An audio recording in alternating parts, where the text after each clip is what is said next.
गोपाल सिंह एक रिटायर्ड अध्यापक है। सुबह 10 बजे तक वे एकदम स्वस्थ प्रतीत हो रहे थे। शाम के 7 बजते बजते तेज बुखार के साथ साथ वे सारे लक्षण दिखाई देने लगे जो एक कोरोना पॉजिटिव मरीज के अंदर दिखाई देते हैं। परिवार के सदस्यों के चेहरों पर खौफ साफ दिखाई पड़ रहा था। उनकी चारपाई घर के एक पुराने बड़े से बाहरी कमरे में डाल दी गई, जिसमें इनके पालतू कुत्ते मार्शल का बसेरा है। गोपाल जी कुछ साल पहले एक छोटा सा घायल पिल्ला सड़क से उठाकर लाए थे और अपने बच्चे की तरह उसे पाला और उसका नाम रख दिया मार्शल। इस कमरे में अब गोपाल जी, उनकी चारपाई और उनका प्यारा मार्शल है। दोनों बेटों बहुओं ने दूरी बना ली और बच्चों को भी पास ना जाने के निर्देश दे दिए गए। सरकार द्वारा जारी किए गए नंबर पर फोन करके सूचना दे दी गई। खबर मोहल्ले भर में फैल चुकी थी, लेकिन मिलने कोई नहीं आया। साड़ी के पल्ले से मुंह लपेटे हुए हाथ में छड़ी लिए पड़ोस की कोई एक बूढ़ी अम्मा आई और गोपाल जी की पत्नी से बोली, अरे कोई इसके पास दूर से खाना ही सरका दो, वे अस्पताल वाले तो इसे भूखा ही ले जाएंगे उठा के। अब प्रश्न ये था कि उनको खाना देने के लिए कौन जाए।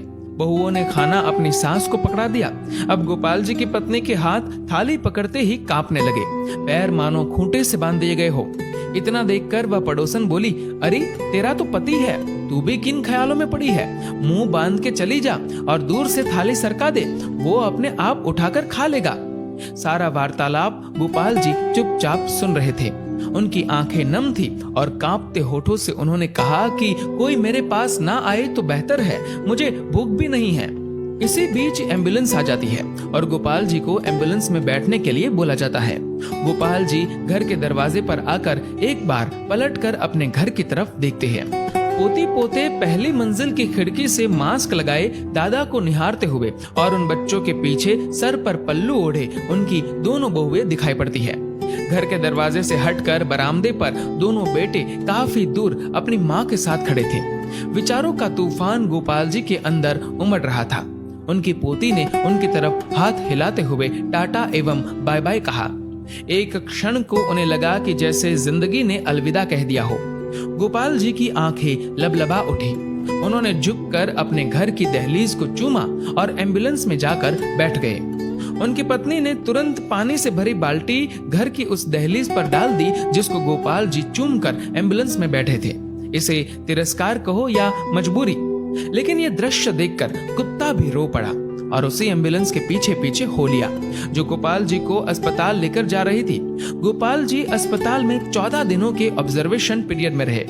दोबारा टेस्ट किया गया तो उनकी रिपोर्ट सामान्य थी। उन्हें पूर्णतः स्वस्थ घोषित करके छुट्टी दे दी गई। जब वह अस्पताल से बाहर निकले तो उनको अस्पताल के गेट पर उनका कुत्ता मार्शल बैठा दिखाई दिया। दोनों एक दूसरे से लिपट गए। एक की आंखों से गंगा तो एक की आंखों से यमुना बहे जा रही थी। जब तक गोपाल जी के बेटों की लंबी गाड़ी उन्हें लेने पहुंचती, तब तक वो अपने कुत्ते को लेकर किसी दूसरी दिशा की ओर निकल चुके थे। उसके बाद वो कभी दिखाई नहीं दिए। आज उनके फोटो के साथ उनकी गुमशुदगी की खबर छपी है। अखबार में लिखा है कि सूचना देने वाले को 40,000 का इनाम दिया जाएगा। 40,000। हाँ, पढ़कर ध्यान आया कि इतनी ही तो मासिक पेंशन आती थी उनकी, जिसको वो परिवार के ऊपर हंसते हंसते उड़ा दिया करते थे। एक बार आप गोपाल जी की जगह पर स्वयं को रख कर देखो। कल्पना करो कि इस कहानी में गोपाल जी का किरदार आप हो। आपका सारा अहंकार और सब मोह माया खत्म हो जाएगी। हे कोरोना, तू पूरी दुनिया में मौत का तांडव कर रहा है, पर सचमुच में तूने जीवन का सार समझा दिया है। तेरे लिए अमीर गरीब, छोटा बड़ा, स्त्री पुरुष, राजा रंक कोई भेदभाव नहीं, सब एक समान है।